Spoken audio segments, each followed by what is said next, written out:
Most of the time. Because I think they stayed in that room, I'm pretty sure. No, because we emptied out the whole cupboard and took that up to the activity Because room. I know I put them in a bag. I don't know where they made it out to, though. We got this one. Tracy found this one. I can't even get my sticky notes. Okay, everybody ready? So I'll start with the card access system. It's the one you're going to use the most, I'm sure. The video system, for the most part, you're either viewing or occasionally pulling footage, but it's pretty simple, so it won't take long. We'll save that for last. The card access is a lot more comprehensive, a lot more to it. So each user will have their own individual login, which I sent you the list of that Blake shared with me of people he thought would need access to it. I haven't And that's who you sent me. shared those logins with anybody but you yet, because I wanted to make sure those were all the appropriate users and all that. But so essentially you'll have the ability to manage those operators as well. So I usually set them up the first few, and then you can add those, and we'll go through that. What I'll probably do is we'll go through the software, and then kind of go through the operational functions of the system, so you guys can better understand how everything works. But at the software side, I think going through that, we'll cover a lot of it, and then we'll circle back to some of the functional aspects. Once you log into the software, which the installation, has anybody tried to actually install the software in advance? Okay, so since obviously I already have it on my laptop, I'll kind of give you just a quick demonstration. I won't be able to go through the whole process because I already have it. But essentially, in that PDF I sent you, it has a link to eweb.doormanager.cloud, and you literally just web browse to that. And then it's going to pop up with a download. Click the download. It generally takes, depending on your internet connection, less than a minute. And this is where I mentioned sometimes we run into some hurdles with the download, the install based on your network security, and you may have to get IT guys involved to help get it installed on your machine. When we'll go through it, we'll make sure, we'll try that. And if we run any problems, we'll know what to tell them. But we'll try to get it installed on your machines as well. But normally you just click the download, let it save, and then in this case it's going to take about 30-40 seconds. You run that installer, just click next through it. It's going to ask for some user account control, product agreements, stuff like that, just really basic stuff. But you essentially just click next through everything, and then it finishes the install, and it'll put an icon on your desktop that looks just like this guy here. Can I go ahead and do it? Absolutely. Okay. Absolutely. So this EnterPass web icon will pop up, and you open it up, and by default, when it pops up,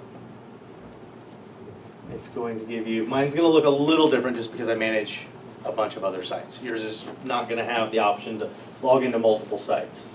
So it's going to pop up like that. If it installed correctly, it's just going to ask for your username and password, and you plug in that, and that's provided by me initially or by other administrators. Like I said, you can add additional users, and so you'll set up their login name and password. So you put that in, and we'll connect. Now in my case, I have to do a couple extra steps. For you guys, as soon as you log in, it's going to show up with your stuff. For me, I have to, once it loads, I have to actually pick out your site. And then it brings up your home screen. These tabs across the top, these are basically all the functions of the application. So if you want to, when you do the first login, I don't select it by default to make you change your password. So the password I handed out, I assigned to everybody. It doesn't automatically make you change it, but you can click on the little icon next to your name, it'll drop down, and you can change your password. If you forget your password at that login screen, there's a forget password link. It'll email you a link to reset your password. So really easy to reset passwords. You don't have to get another operator to log in and do it. I will warn you though that if you attempt to log in 10 times and unsuccessfully, it will lock you out, and then another operator will have to log in and re-enable your login. By default it's 5. I always crank that up to 10 because people tend to try it more than 5 times before they realize they're doing something wrong, and then they lock themselves out. So 10, it kind of seems to be the magic number where People, if they tried it 10 times, they really did We've all forget learned it. that in this day and age at some point, yes. The photo thing, I have a photo on mine. It's more of a novelty. You can have photos. Most people don't unless you have printable badges, and then that's the assigned photo to your badge and your operator. But I did it just to show you that it's a possibility, and it's obviously not me. Meadowview. You must be a So- Cyclone fan, huh? Yeah. So and then across the top, we'll go across the top one at a time. Card holder. This and okay. There they are. A little slow. So these are all Tesdell employees from setup and Adam and his helpers to be able to get in and out during construction. So my technicians, you'll notice at least mine and Nick's, we pre-seed with Tesdell. These guys will delete out of the system when we're done, when we're out of the construction phase. They don't need permanent access to the system, but I do traditionally leave my card and a couple of my techs installed in the system so that if you call for service, when we come out, we can, get in and troubleshoot right away without having to get in and add our fobs back in. If that's a problem, if it's a security concern, you can certainly remove them or ask me to. I'm happy to do that. It just saves us a step when we do come back for any troubleshooting purposes. And we try to label them in here so you know exactly. It's like, who's Nick? I don't know Nick, and you delete it, so we make sure the name's in there. So typically, we would provide credentials with the installation. And I would get a list from you, and I'd add at least your initial staff members, and then you would add everybody after that. But this one's a little unique because Cassia wanted to provide the credentials so they are the same badge or card you use for clock in, clock out management. So we didn't provide any up front, so I don't have a need to hand you or to program. We'll go over how to add them in, and so they should have, you should have a pile of badges for your clock system. And those, we made sure that the readers can read those cards. So I had, I think Jeff send me a couple samples, so we're able to test them and verify that those do work on your system. You mean like the Chronos? Yes, I believe that's the Yes, system. because I got a box of those, we haven't had any. Yep, and they're just training. like a Okay. white credit card style. So the Chronos ones will work for the door access, that's I nice. sure hope so. Okay. The samples he sent me work, and that's what we Alright. tested. We actually ended up changing the reader style a little bit so that they would be compatible with those credentials. Mhm. If you've got those before I leave, I'd love to get one added in and we can Yes. verify. Oh, And we please. can go through that process. But, so setting up a new card holder, whether it's there's a few things we gotta add to the system to get it set up for you, but there are 3 basic things you have to plug in. If it's got a star, it's absolutely mandatory. For some reason, they don't put a star on card type, but it will be mandatory, and I'll explain why in a few minutes. But so name, card type, and card number. Those are the 3 things that will make a card work. That's literally all you need to do. The card number is printed on the card, so you literally just plug in exactly what the card reads.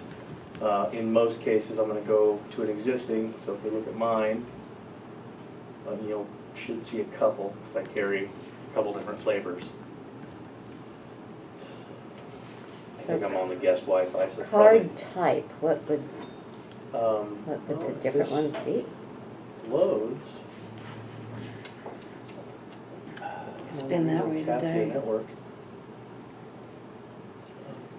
Yeah, mine was doing that today too, I don't know. I just gave up. I thought, I'll come back to this, I don't know why it was Which doing Wi-Fi that. network are you on? I'm on the Cassia network. Yeah. There we go.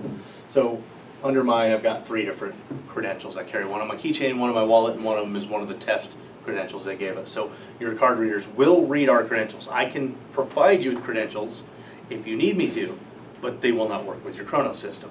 So the idea was to let employees carry 1 credential.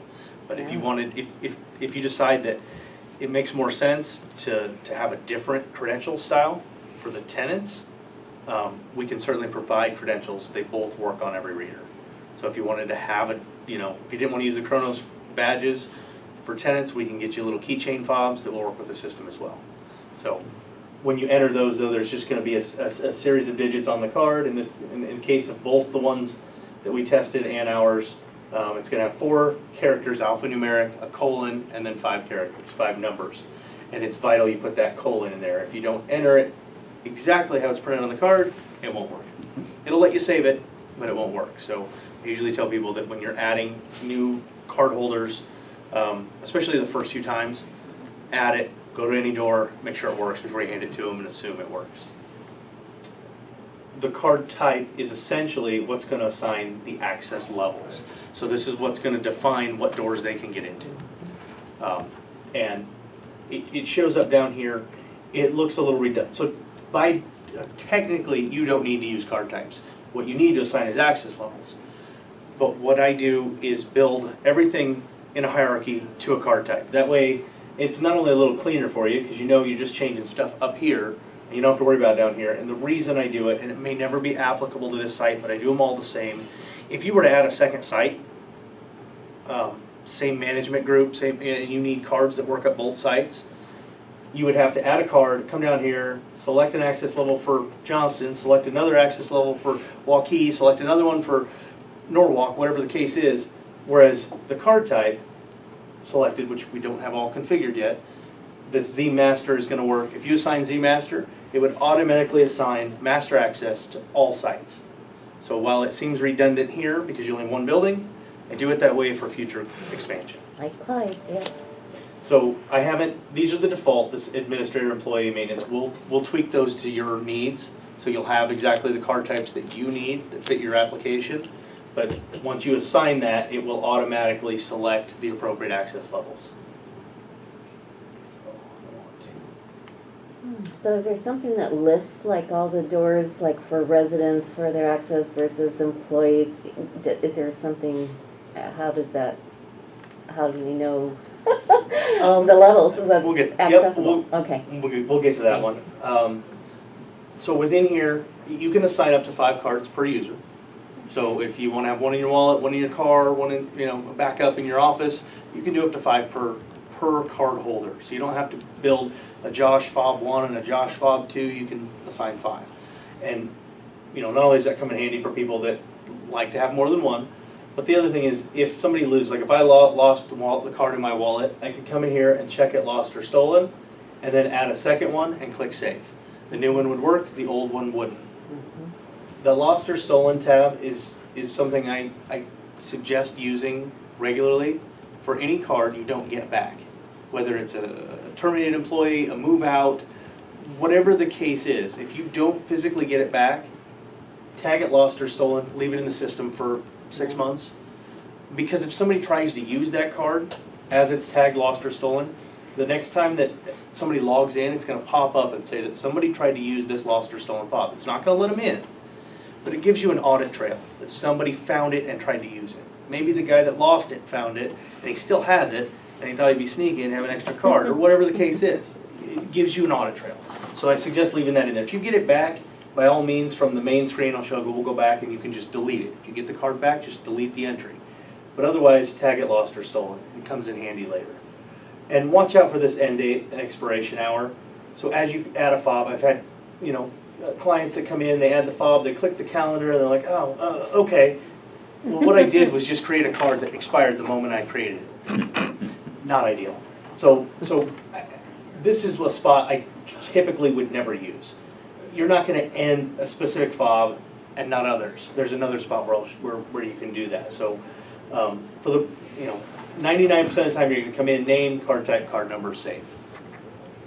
In the options tab, just so you can see, this is a start date, end date. So if you have a client, if you have a tenant moving in, and they come in to get set up, fill out paperwork, and they're moving in 2 weeks, you can absolutely give them a card in advance, set a start date for the move-in date, and it won't work prior to that, if that's necessary. Or a move-out date. You can set that so that it expires, and you don't have to remember to get in and delete it 2 weeks from now, or a month from now, whatever the case is, or employee quit. So that'll take out the entire card holder instead of one fob at a time. So this becomes more relevant than these up here. And you can tell it to delete when it expires. So if you've got somebody that, you're going to get it back, or whatever the case is, you can delete it. You can set an end date, tell it to delete as soon as it expires, and then it's gone and it's out of the system. And even a deleted card isn't going to work. So if you don't get it back, it's deleted, it's still not going to work. But I like the lost or stolen just for that audit trail of knowing who it was assigned to. Because if you delete it and then somebody tries to use it, it's not gonna work, but are you gonna remember who had that fob? You know, like you find one in the parking lot, that kind of thing. It gives you that extra layer. Would it be feasible to, I'm sorry, to, like, say we have our elevator service contractor or pest control person just, you know, keep the card in the system, but have a start and an end date based on when we schedule? When they're supposed to be here? Yeah. Absolutely. Okay. That's a perfect application for it. Okay. And then you can leave it in the system and have it in a drawer, and it's like a, you know, contractor card, and you just have to go in and tweak the start and end date. Okay. And hand it out to them, and so Fantastic, that's yeah. an absolute perfect application for it. Yeah, we could do that. The PIN number in here, this is one thing that typically nobody ever uses. But in your application, the memory care exit side of the door, so all the memory care doors that exit memory care have a touch capable keypad built onto the reader. And this is where you define that PIN number. This has to be by person. We can't assign one PIN number. Well, that's not true. We could build a card holder that has a PIN number and everybody uses the same PIN. So you could literally build one that's called PIN memory care and assign that, and that would work for everybody. Or you can do it individually, completely up to you. I have my birth date in there so we can use it for testing. So I have a PIN assigned to mine just for us for testing purposes. So that's, you know, we'll have to decide how you guys want to use that function, whether it's a single code that all the staff members use, or each staff member has their own code. The advantage of everybody having their own is if somebody leaves, you don't have to change it, if that's even a security concern. Because they can't get in with the PIN code, it's only for getting out. The exterior readers don't have it, just the interior to get out. Okay. Do you have a recommendation of what that PIN number should be? Should we use birthdays for each employee? Last do you- 5 digits of a phone number, I mean, something has to be memorable. 5 If you're digits? gonna have individual, it does have to be 5.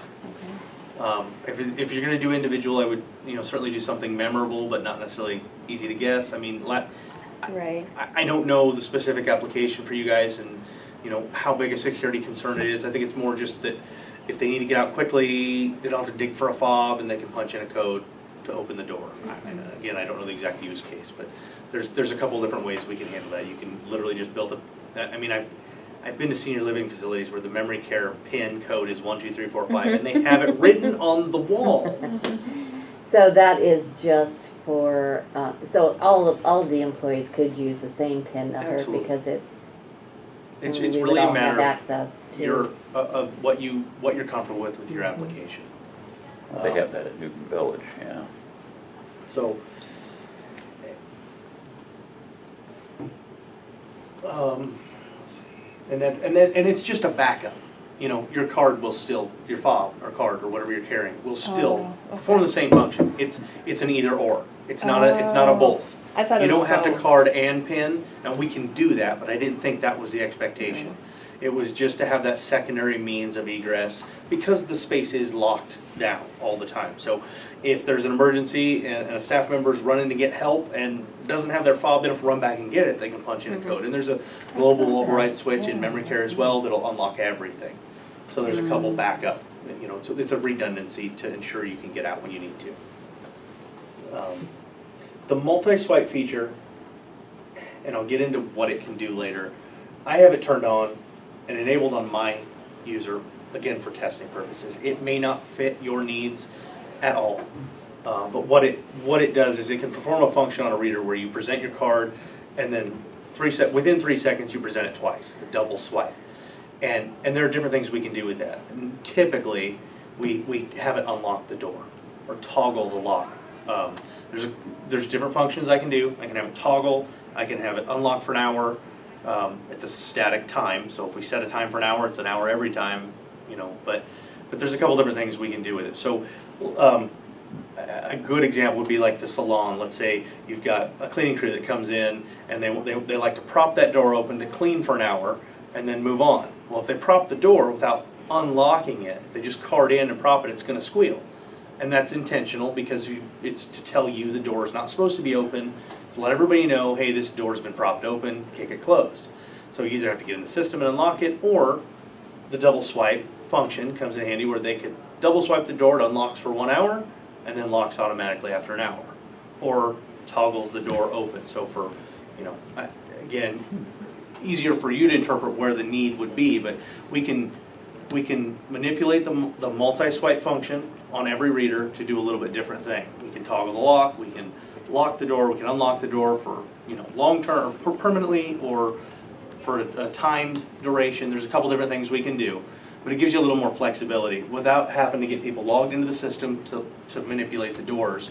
It gives you a little more control with the key fobs, and that then can be enabled on a per user basis. So only administrators have the ability to do that double swipe. Not everybody can do it. Tenants can't do it, that kind of thing. So we'll get a little more into that. I just wanted to show you that's where it is to turn it on a per user basis. Badge you're not going to use. This is for printable badges, selecting the photo and the layout. And tenants is for a totally different application. So you don't use those two at all. Additional information. You can edit these fields. You can plug in whatever additional contact information you want in here. I would say almost none of my clients use these. You've got a payroll or a clock-in management system that's going to have all the employee information in it. You don't really need it in your access control system. Where this becomes relevant is in a secure facility with a guard, and every time somebody cards through a door that he's watching a camera of, it'll pop up with their badge picture and maybe what department they work in, so he can reference that real time. For most people, it's not necessary.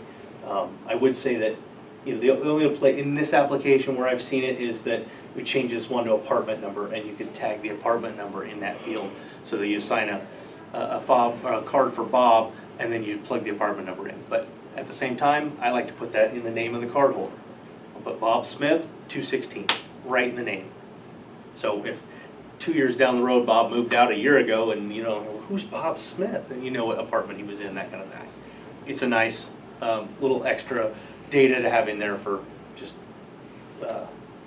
just in case, and you can do it in both places. So that's all this is just literally data that you can plug in. Most people don't use it. And then comments is, this guy's lost 5 fobs in a year, don't give him another. I mean, just a reminder. Again, not something that people normally use. Should be about it for this. I'm going to cancel out of this, discarding changes, because I was just playing. And then, so I mentioned deleting them. So when we can't, oh no, I shouldn't have done that. There's enable, disable. You can disable a card holder completely. I don't know that I've ever needed to do that. You're either going to tag a fob lost or stolen, or you're going to set an end date, or from the main screen, you're just going to come in here and delete them. I'm going to take Hunter out because I don't think he'll be back. So when you get rid of, when somebody's gone, you get the fob back, just delete it. There's no reason to leave it in there. So some of this other stuff is, import lists and stuff. That's something that I would do for you if you wanted to batch import 100 cards all at once. You could send me the card number list and the names, and I could throw them in. Usually, that's something I would do on an initial startup. After that, it's rarely relevant. The event tab is a live display of anything that's happened on the system from the moment you logged in. It's not historical events, it's just from the moment you log in. So as you can see, almost nothing has happened because nobody has any cards yet. If anybody had cards and they were using them, we'd see access granted, access denied, door forced open, all kinds of door events. But right now, pretty much everything's unlocked, either all the time or on a schedule until you guys have the system under control and have fobs handed out or cards handed out and all that. So I would say that 90% of the time, this does you almost nothing, other than if you really wanted to see like what's going on, who's traveling around the building. Most people don't use this feature, but where it does come in handy is that 2 years, a year, 2 years, 3 years, whatever the case is, after you start handing out cards and getting them back, the numbers wear off. You have no idea what this card number is, but it still works. Well, don't throw it away. I mean, you can, but they get expensive. So where this comes in handy is you take that card, you open Enterpass Web and the event screen, and you go card any reader in the building. You come back and it's going to say access granted or access denied. It's going to tell you what card number was on there. And then from there, and obviously we don't have one, but you can actually right click and it'll say edit card holder, and you can add right from there. So you don't have to write it down and then go add it.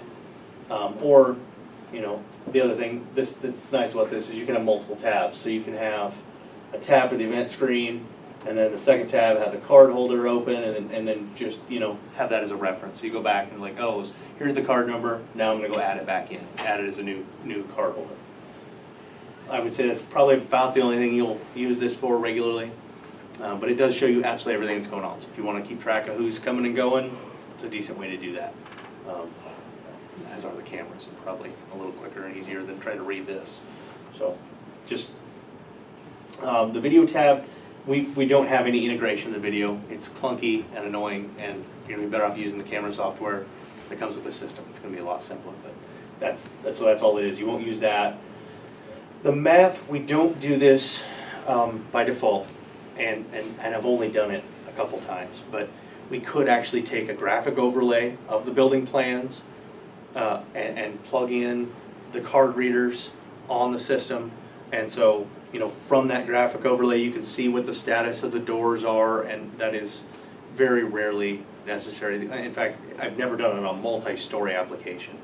The only time I've done it is across multiple buildings where you can see the status of the perimeter entry doors, that kind of thing. If it's something you're interested in, let me know and we can work on that, but it's rarely something I use.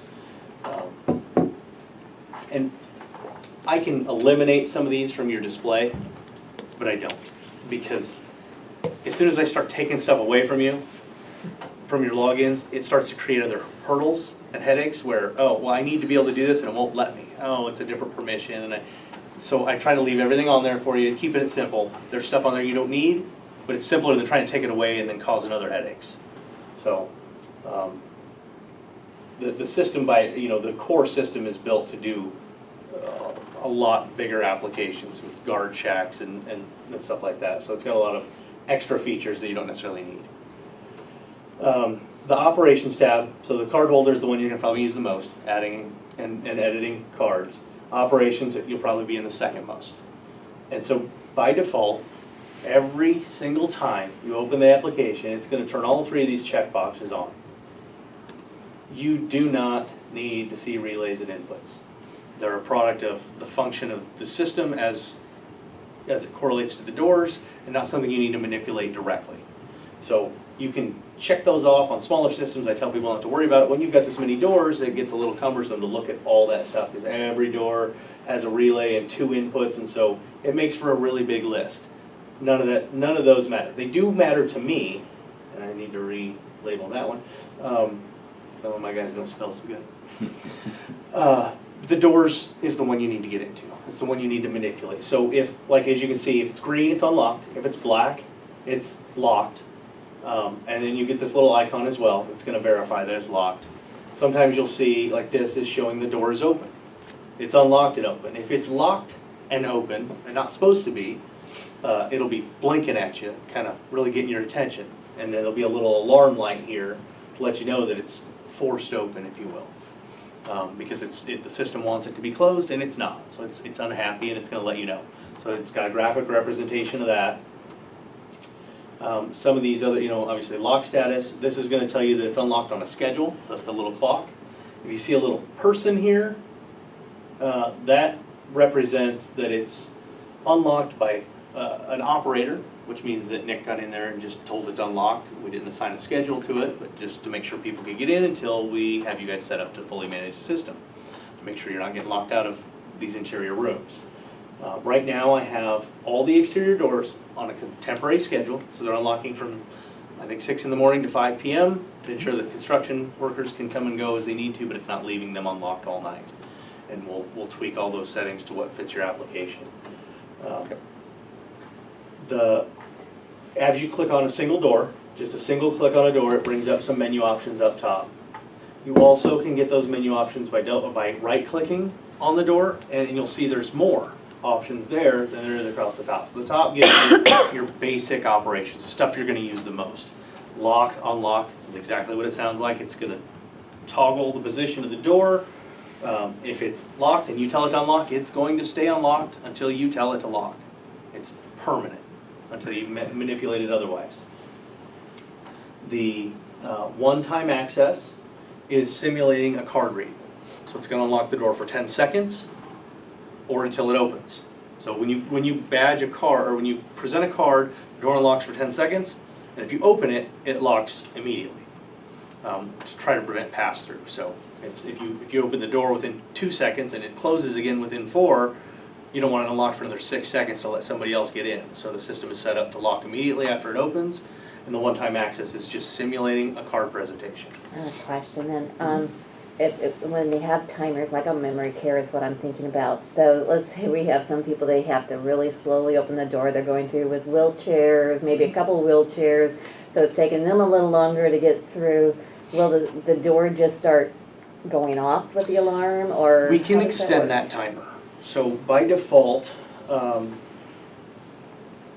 think I can see it on here, it's a different tab, but by default, the settings, I believe, are at 15 seconds, so it unlocks for 10, up to 10. But just because it locks right after you open it, doesn't mean, it's not gonna get angry right away. It's gonna give you by default, I think 30 seconds, and then it'll start beeping for 10 seconds, and then it starts long-term squealing. Now, we can, and in fact, I'll double check, but I likely already extended several of those timers out, knowing that was gonna be the case. Anything with a handicap operator, I always extend so that it can be open for at least a minute before it starts getting angry. And we can extend that quite a ways.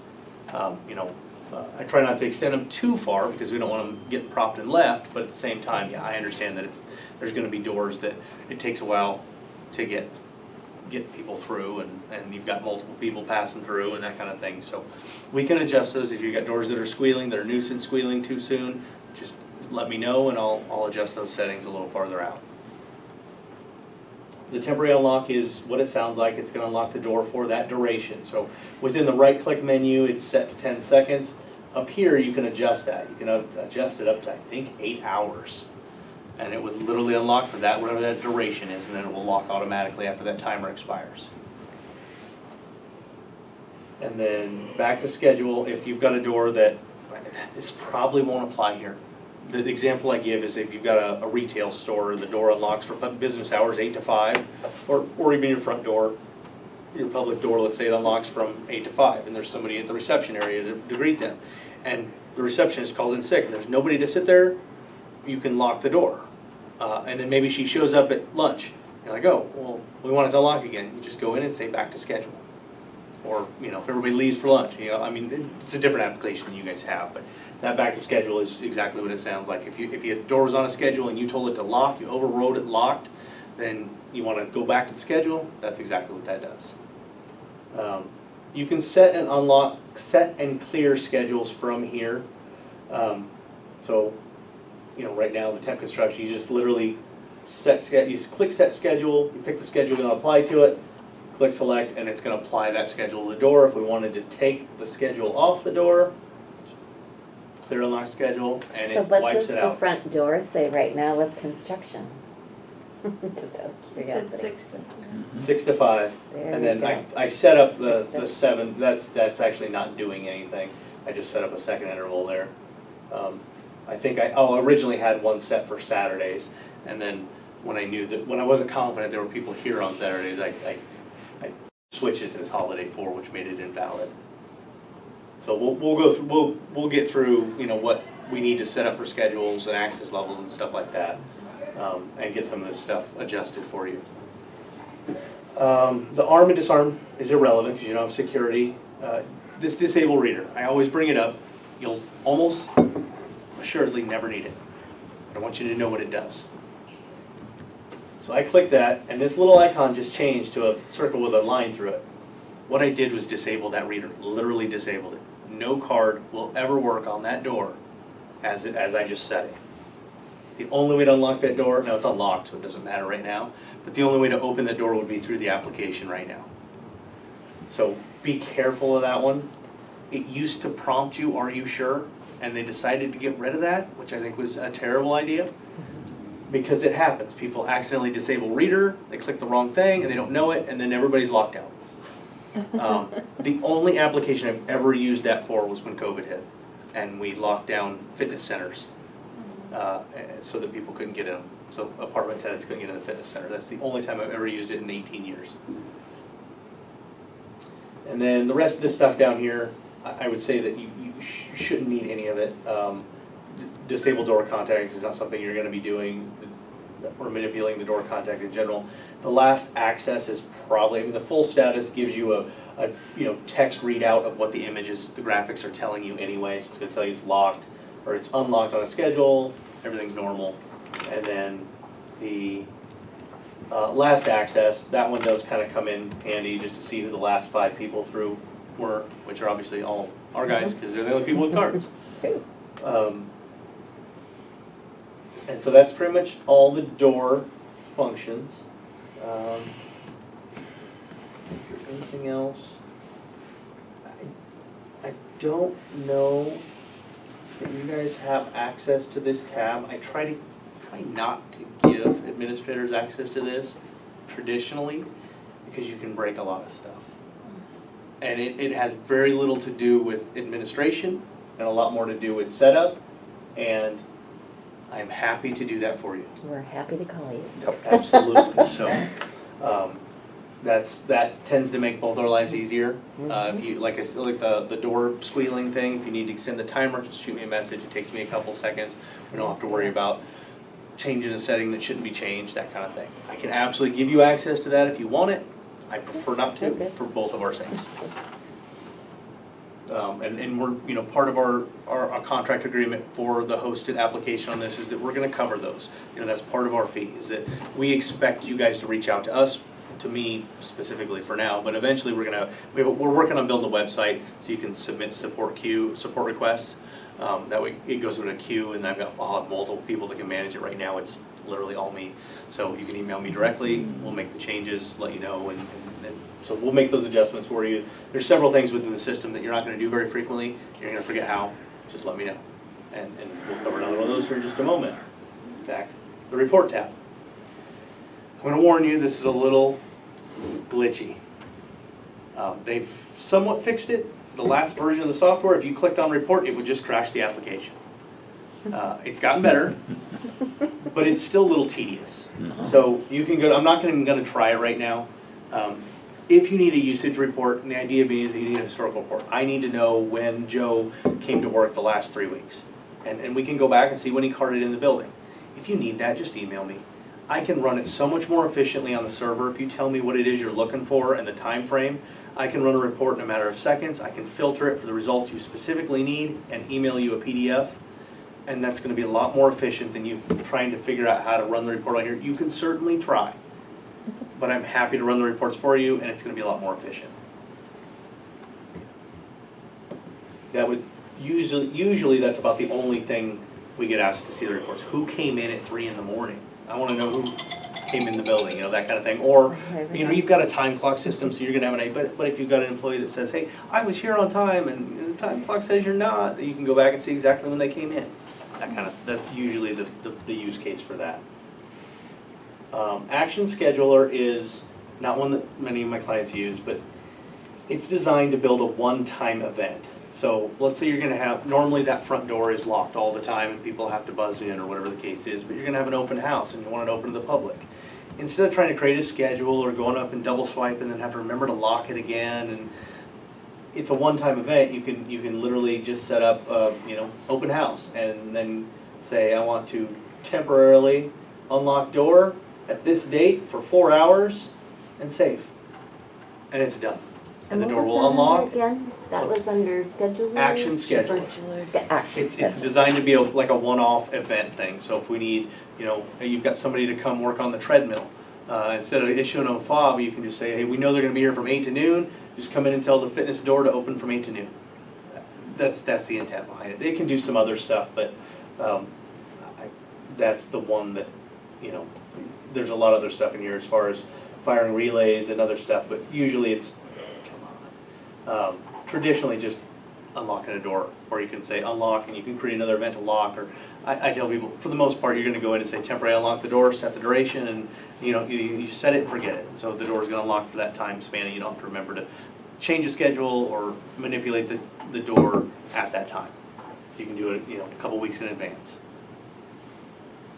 And if you need help, that's one of those things where you're probably gonna use it infrequently. If you have an event like that, and you wanna know what the best way to set it up, feel free to email me. I'll help you guys get stuff like that set up. The access level is, this is one of those where, for whatever reason, even though there's only a single site, every time you gotta click this little drop down and select your site to see them. This is one, right now, there's not much in here. There's an always valid and a second always valid. Because I always build a master that can't be changed ever, because the Z master always valid can never be edited. So if somebody has that access level, they will always have access. There's no way to change it. You can change their access level, but you can change the card holder, you can't change this. So it's always gonna work on every door. So if somebody has this access level or card type as it associates, they will always have access. And then this is where you'll see, as we build, a tenant access, a memory care tenant, well, memory cares probably don't have tenant access.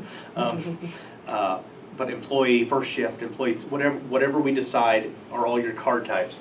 This is where you can come in to confirm what doors they can get into and what hours they have access to them. So that was, I think, a question you had early on is, we see a list of what they have access to, this will be that list for you.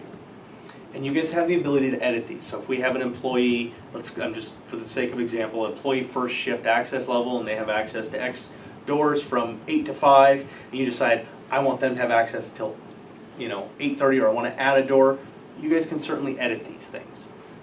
But again, as infrequently as you'll do it, if you want to reach out to me, I'm happy to make those adjustments.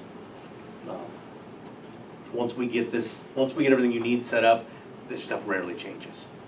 But if you need to confirm anything, this is Our where you can see that. visitors are 24/7 here. They can come and Right. visit, and same with staff, so we'd be Yeah, I able mean, to access anything 24/7. I think for a both, lot of the sites I have, the always valid is the only access level I create.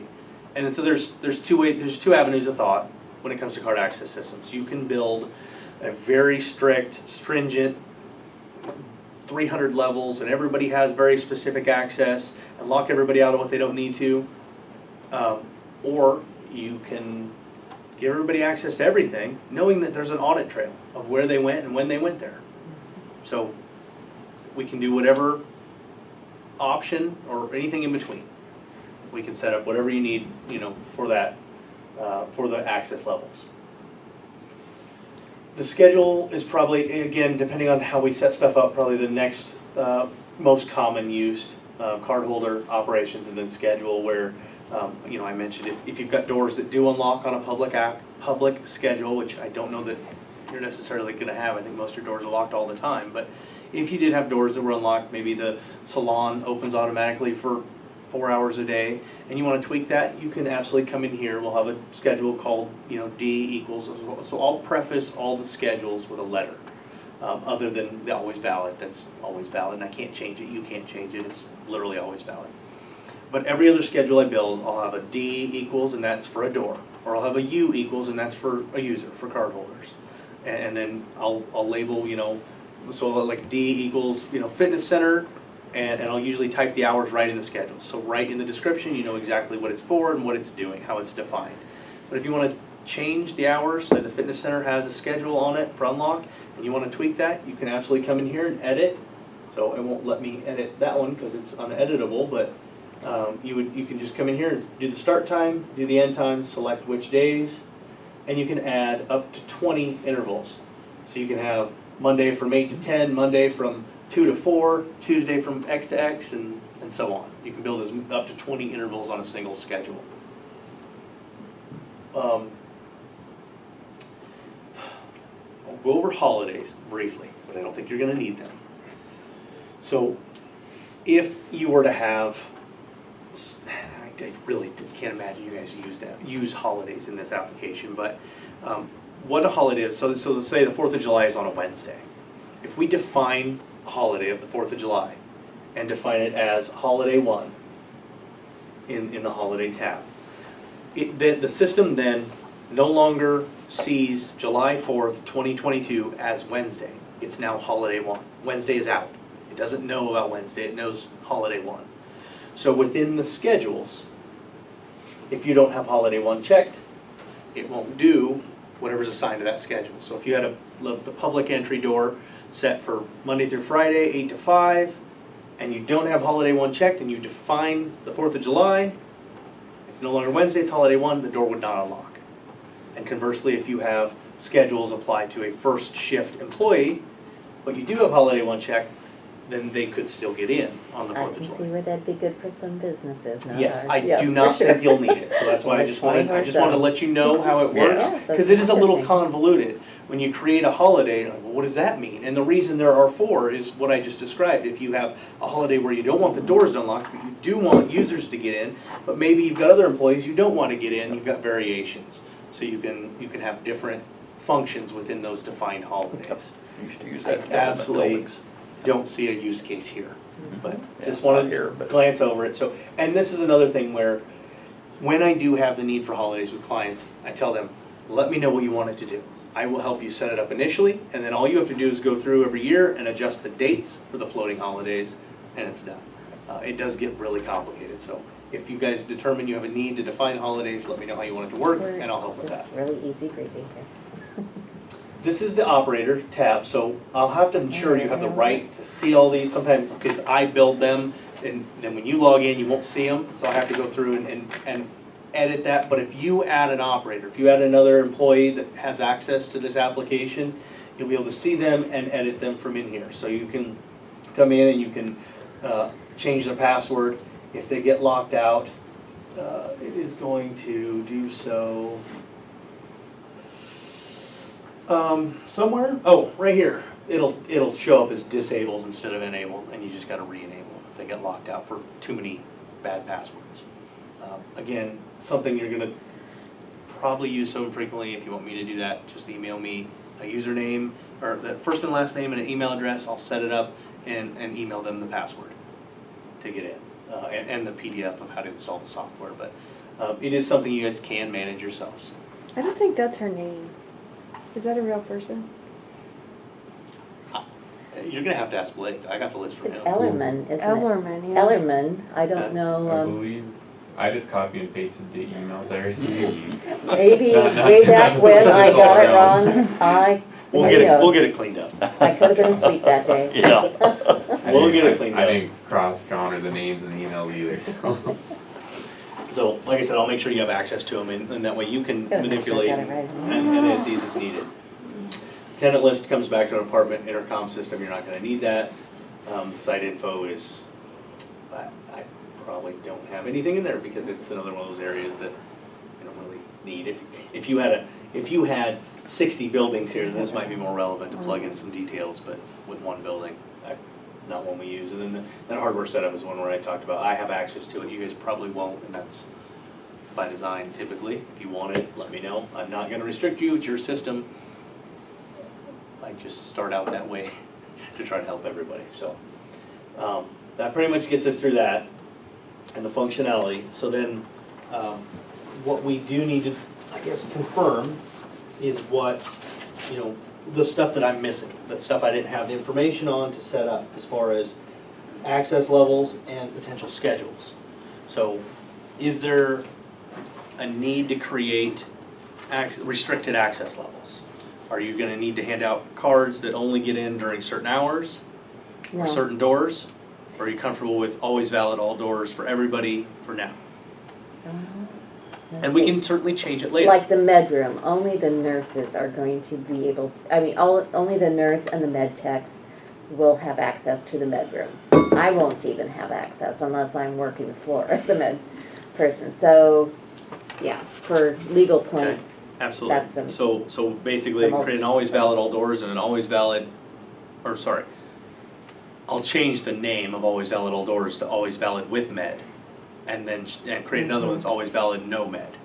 So you'd have 2 card types at that point. So you'd have, one that would work absolutely everywhere and one that would work everywhere but the 2 med storage, because there's one in each section, right? There's a med storage on this side and one in memory care. Is there a reason to differentiate those 2? Yeah, there's No. one in memory care. no, because med techs can work on either side, so just with med would Okay. be all we would need to do for medications. That's Now- the main one I can think of. Can you guys think of any others that I'm not thinking of?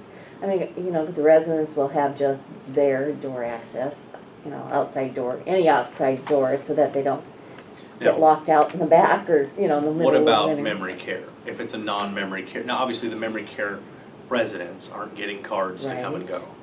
So we don't necessarily need a memory care access, but when I assign a resident access level, All they need is do the they memory need into care. memory care as The well? front door and the memory care is all they should need access to. Okay. Probably another area, I don't know what you think, but I wouldn't want anybody just to go into the switchgear room and start shutting off breakers. There shouldn't be card access, that should be That's key only. locked. Okay, good. So resident access would be any perimeter door. Yes, They're gonna be able to Yes. go in and out of any perimeter. And then like fitness, or do they, I mean, is that one where yeah, they're I gonna have didn't access even to notice, it? if we have card readers that are, when you mentioned that, So the we've movie got- theater and the fitness center, I didn't even notice if they have them. I don't know if that's just a locked door. So, can I go up? And I didn't mention it when we went through this, but if you want me to relabel these doors, let me know. I mean, I'm trying to pick the best label based on construction plans and my understanding of the building, but if these descriptions are terrible and they don't make any sense to you, let me know what makes sense and I'll plug them in. Come on. But yeah, fitness and the theater area absolutely have card access, and then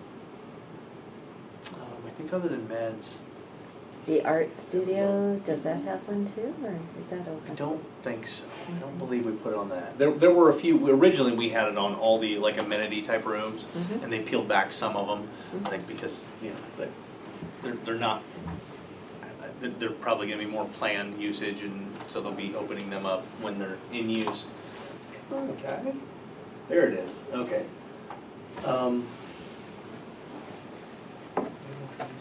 So we get the fireside out to the back patio area. As far as the mini, well, like the serving kitchen, that's one I'm not gonna assume give to. That's the serving kitchen in memory care, so that would be a staff-only access, I assume. Residents Mhm. wouldn't have access to that. Mhm. But when I was talking about memory care, that would be only indoor. They should be coming through the front door, all families, and then just going into the memory care. They shouldn't have any outside memory door access. So they can go They through, shouldn't be there's two coming doors through the into other memory doors. care, so they can come in and out of those Yeah. from memory care, but they can't come into memory care from Right. outside. Right, What about the stairwell? because they need to sign in. So the stairwell, if you live on second or third floor and you come down the stairs, can they get into memory care from the stairwell? I think our architect at first he thought that there was, he says you can only go to the basement from the kitchen stairs. Is what he just told me. I haven't gone. From the inside. kitchen stairs, but the southeast corner stairs, it has access, so the only stairwell that has access at every level.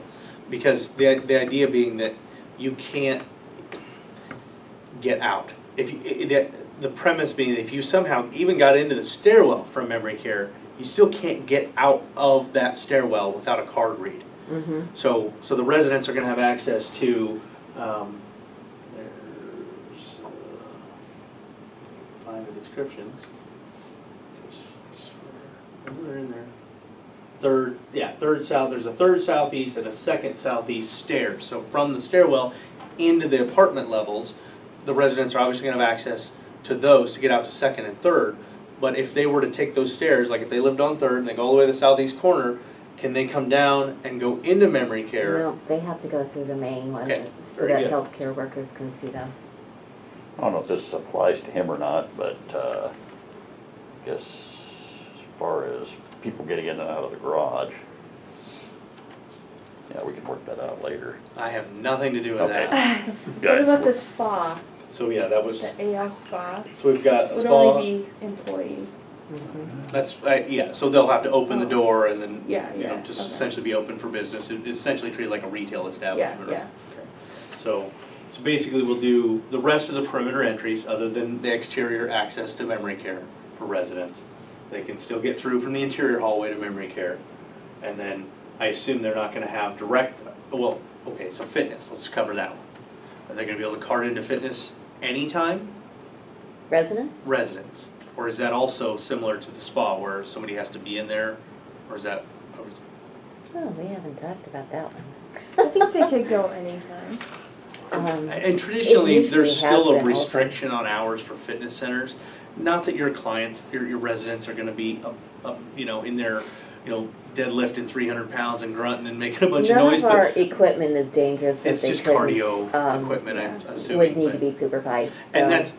that's the only, like I said, most Like close dwellings, up fitness tent or centers, they something. do restricted hours just to ensure nobody's in there at odd hours in the middle of the night, kind of bugging the tenants next door, that kind of thing. So we can always adjust it later. For now, I'll set it up so that they have Yeah, that's unbridled fine. access to It's only fitness. recumbent If bikes. we need to peel that back, that's a really simple thing to do. And then, let's see. I think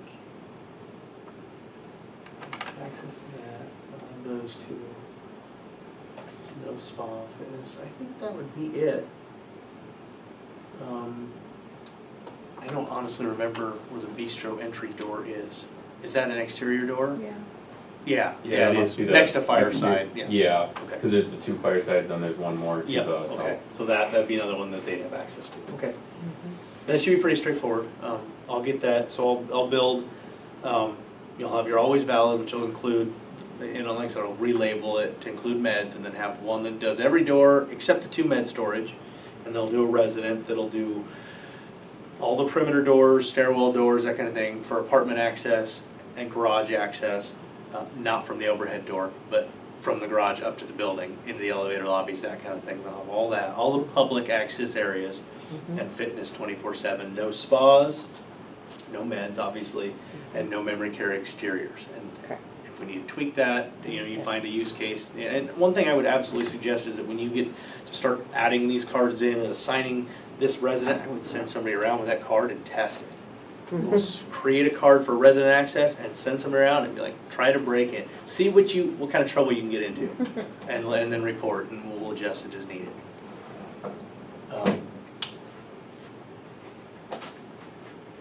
That'll be simple. Are there, so the spa, I guess that's one that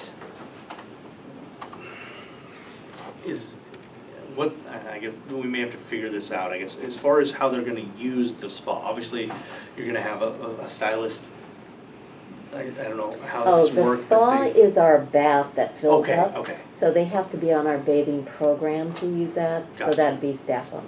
Okay, so the staff members, when they use the spa, or, I mean, short of, you know, making a delay so they can get the resident in the room, I assume the door's gonna be closed Mhm. almost all the time, other Mhm. than getting people in and out, it's not gonna be propped open or anything like that ever? Correct.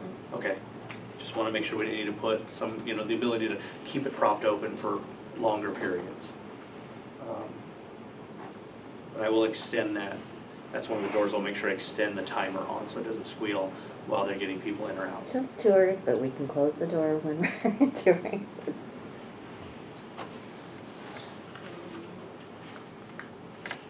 Are there any doors at all that you expect to have any kind of public unlock schedule on?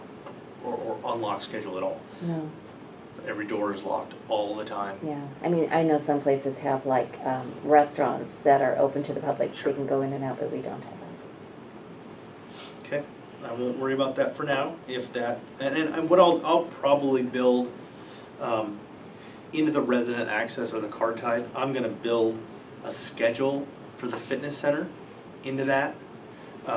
It will be always valid, it'll be 24/7, but that'll make it easy to change later. If you decide that you don't want the residents into the fitness center at certain hours, all we have to do is tweak the schedule and it's done. So I'll build that in. And yeah, if there are, I mean, if there are no other doors you can think of that need to be unlocked for any duration, then I won't worry about building any others. Have you guys determined how the guests are gonna get in? Well, we just learned that the guests can pay $25. Oh, guests. Well, they're Like supposed to have Uber a Eats or phone and anything. and call the They're gonna call the apartment resident person and then that they. come down and let them in? Yep. Okay. Gotcha, because I know that was one of the things that kinda got For lost. second and third shift, yeah. Because first shift will have any of us directors or the receptionists in due time, but, Gotcha. 'Cause uh, that's one thing that, I know at one point there was a discussion about putting an entry intercom type that's what system we in thought we were there. getting, but we And don't. then our solution didn't quite fit, it couldn't hold Yeah. enough people or couldn't call enough people, and then we went to, are we gonna call the residents? And then that was, no, that got shot down. I'm like, so I thought there was a solution, which, if that comes to fruition, if you go to, we've actually wired to the vestibule for an intercom. There are wires there. Oh, okay. So if the need Good to know. arises and you guys find a solution that fits, we'll need to work with those guys to tie into the card access to unlock the door, with a remote trigger. Whatever, if they're calling a cell phone and they're pressing a button to let somebody in, we'll obviously want to tie that into the card access system to ensure everything still works properly. And if a family member chooses, they can pay $25 for an access card. Absolutely. Is our understanding now. I thought we were leaving those doors unlocked from 8 to 5. Like the front doors. Eventually, when we have a full-time person watching the door, yeah. I think it's 6 to 5 now, isn't it, or 7? Right now, the temp construction, I think, is 6 to 5. 6 to 5, And yeah. that was literally just for the sake of construction, personnel get in, because the plumbers were yelling at me every day. So I did that on a lot of the Yeah. perimeter doors, just so they could come and go. But as soon as it's appropriate, I'll wipe, obviously we need to get cards in everybody's hands, and then we'll wipe those schedules out. And if we need to apply, and I'll leave, I'll leave a schedule written for the main entry door, defined, I should say. I'll leave one defined, I'll leave it applied to the door, and I'll literally take all the intervals out of it so that it never unlocks. But then if that day comes where you're ready to leave the door unlocked 8 to 5 or whatever the case is, all we have to do is go back in and define the parameters, and then it's ready to go. So that'll be easy. And we can revisit that with Mary Jo, and that's what she had said earlier, but, well, yeah, Okay. let you know. So I'll get these things set up.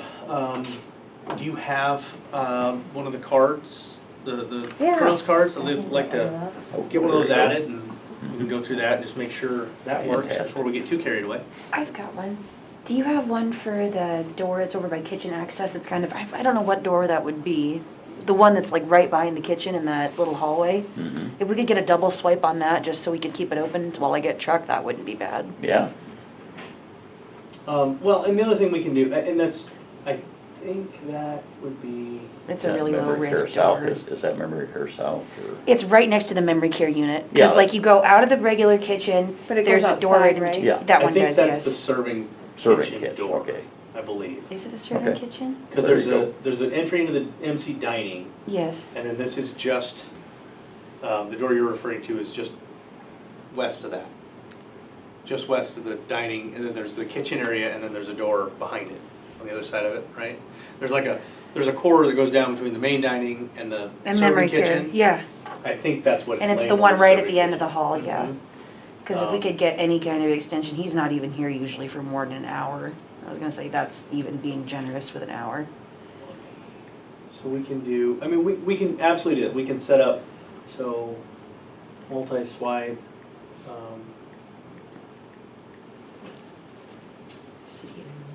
So we can do the multi-swipe.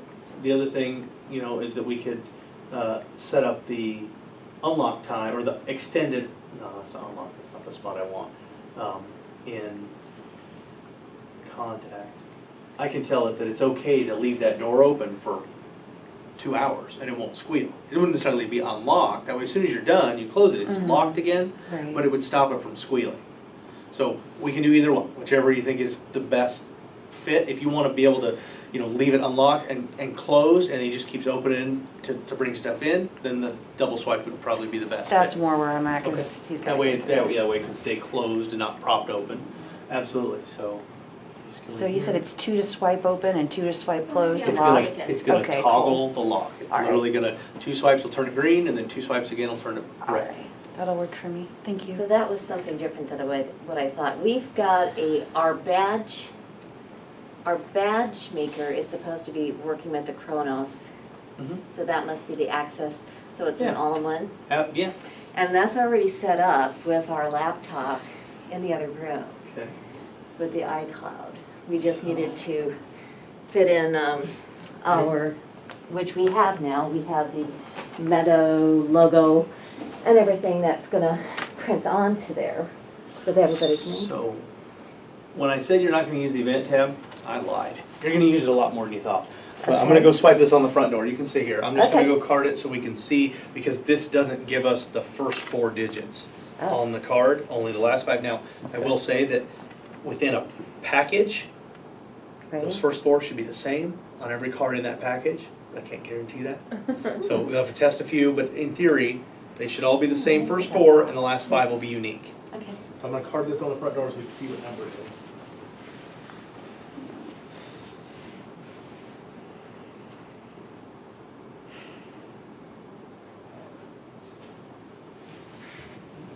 That's interesting.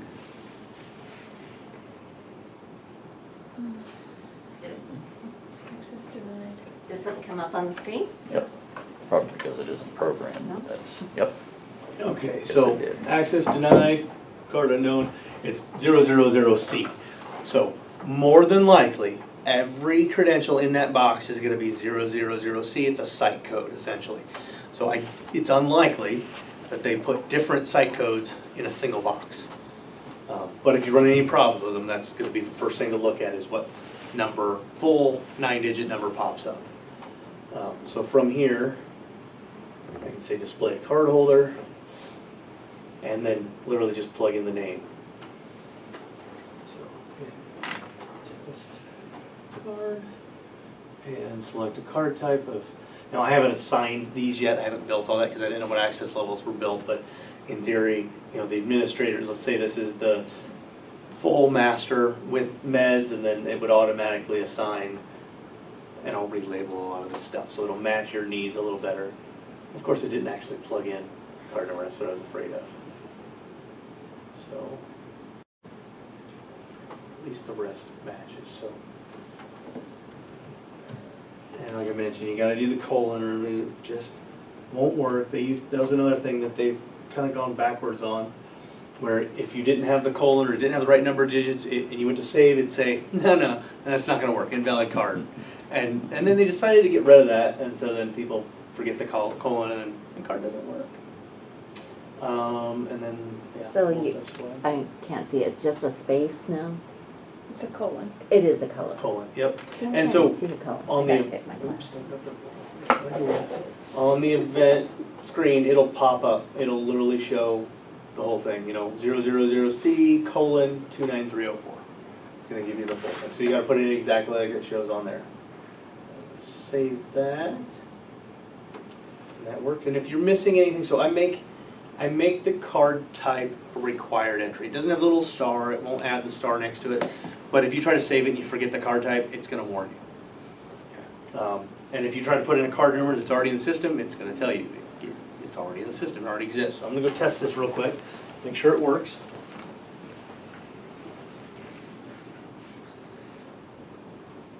Yeah, so you have to type it in exactly as Mm-hmm. written.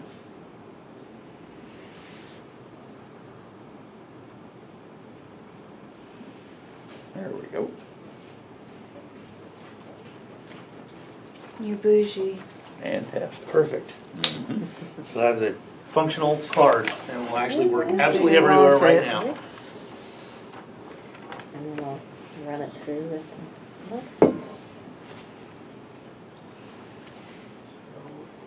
And then from here, now that it's actually entered, it should take us to the specific card holder. I was hoping that when you do the edit from the main screen, it would fill that number in for you, but unfortunately it didn't work so well. So But this is a two-step process then.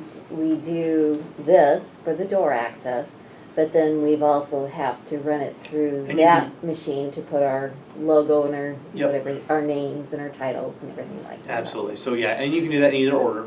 You Okay, can that was my absolutely next print. question. In fact, I would suggest printing the badge, then assigning it in here, because it's gonna make it easier to not mix them up. And make sure when you print the badges, do you see the 29304 on the card? Yep.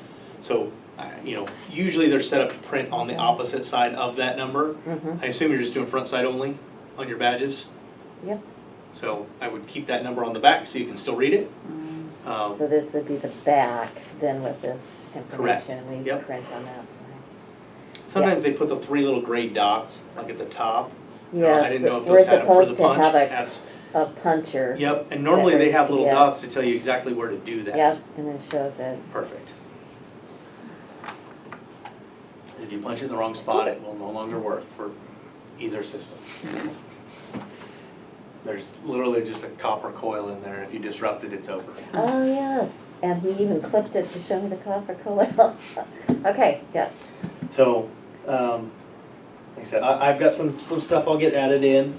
I'll do that this afternoon, so that'll be ready to go for you to start getting those set up as soon as you're ready to start getting those handed out. And if you need to get some program now and then go back and print badges because you don't have that part ready, then by all means, get those out to your employees. We'll get them built in, get them handed out, and then you can print a new badge and then go in and add the second card number and then remove the first one when you know they're good, or replace that number and get the blank ones back and repurpose them. But for the sake of getting everybody access right away, I'd say get them handed out and worry about the badge thing later, because that's probably less important than making sure you can get in the building Mhm. Right. and it's secured at night, so. I fully anticipate you'll have lots of questions, and you have my email address, so I didn't grab any business cards on my way here, so I don't have them to hand out, but if you wanna make sure everybody has that, if you Oh, wanna, yeah. if, You you know, definitely want one, yep. to the users Getting it that, forwarded.